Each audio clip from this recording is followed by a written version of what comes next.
गांधी कुटुंबियांना आता मोठा दिलासा मिळालाय। नॅशनल हेराल्ड प्रकरणी आता ईडीनं तक्रार स्वीकारण्यास कोर्टानं नकार दिलेला आहे।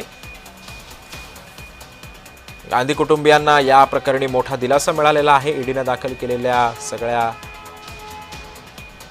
पुराव्यांवरून न्यायालयानं हा निर्णय दिला। दरम्यान नॅशनल हेराल्ड प्रकरण नेमकं आहे तरी काय पाहूयात।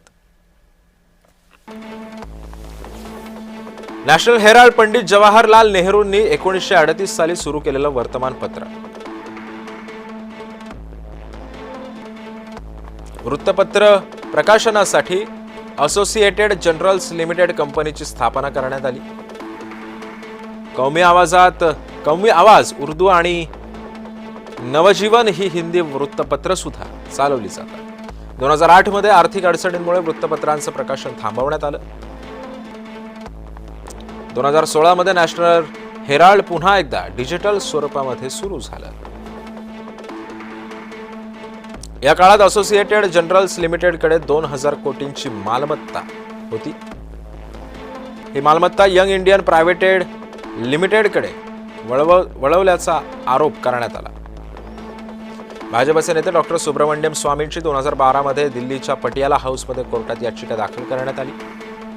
50 लाखांमध्ये 2000 कोटींच्या मालमत्तांवर कब्जा मिळवल्याचा आरोप यावेळी करण्यात आला।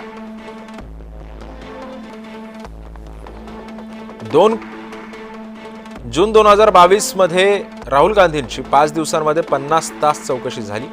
जुलै महिन्यामध्ये सोनिया गांधींची सुद्धा ईडीची चौकशी झाली। हेराल्ड प्रकरणामध्ये मालमत्ता जप्तीची सुद्धा नोटीस बजावण्यात आली।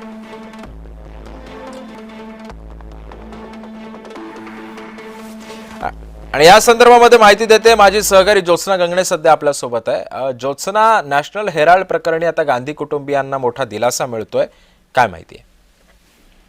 सिद्धेश अगदी बरोबर आहे। नॅशनल हेराल्ड या प्रकरणामध्ये गांधी कुटुंबियांना एक मोठा दिलासा मिळतोय, कारण या संपूर्ण प्रकरणामध्ये म्हणजे नॅशनल हेराल्ड मनी लॉन्ड्रिंग प्रकरणामध्ये जे आहे ते ईडीने काँग्रेसच्या ज्येष्ठ नेत्या सोनिया गांधी आणि काँग्रेसचे विरोधी म्हणजे देशाचे केंद्रीय विरोधी पक्ष नेते राहुल गांधी यांच्या विरोधात आरोपपत्र दाखल केलं होतं। या आरोपपत्रामध्ये फक्त गांधी कुटुंबीय नाही तर सॅम पित्रोदा आणि सुमन दुबे आणि अनेक कंपन्यांची सुद्धा नावं आली होती। मात्र या संपूर्ण प्रकरणामध्ये आरोपी क्रमांक 1 जे आहे ते सोनिया गांधीचं नाव होतं आणि आरोपी क्रमांक 2 जे आहे ते राहुल गांधी यांचं नाव होतं। या खटल्याच्या गुन्ह्याची एकूण रक्कम जी आहे ती 988 कोटी होती।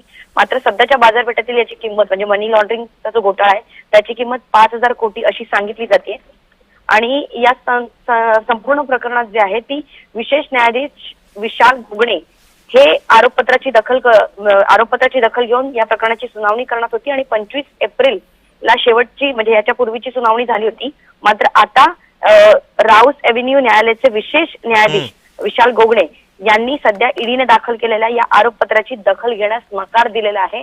जी माहिती मिळत आहे की हेच की जी ईडी आहे त्यांच्याकडे असे काही ठोस पुरावे नाहीयेत जे राहुल गांधी किंवा सोनिया गांधी यांच्या विरोधात त्यांना कोर्टामध्ये मांडता आले आणि त्याचमुळे या आरोपपत्राची जिथे ठोस पुरावे नाही तिथे या आरोपपत्रांची दखल का घेतली जावी अशा प्रकारचा एक सवालच जो आहे ते कोर्टाने उपस्थित केल्यामुळे नॅशनल हेराल्ड प्रकरणात सोनिया गांधी आणि राहुल गांधी त्याचबरोबर सुमन दुबे आणि सॅम पित्रोदा जे काँग्रेसचे नेते आहेत यांना एक मोठा दिलासा मिळालेला आहे।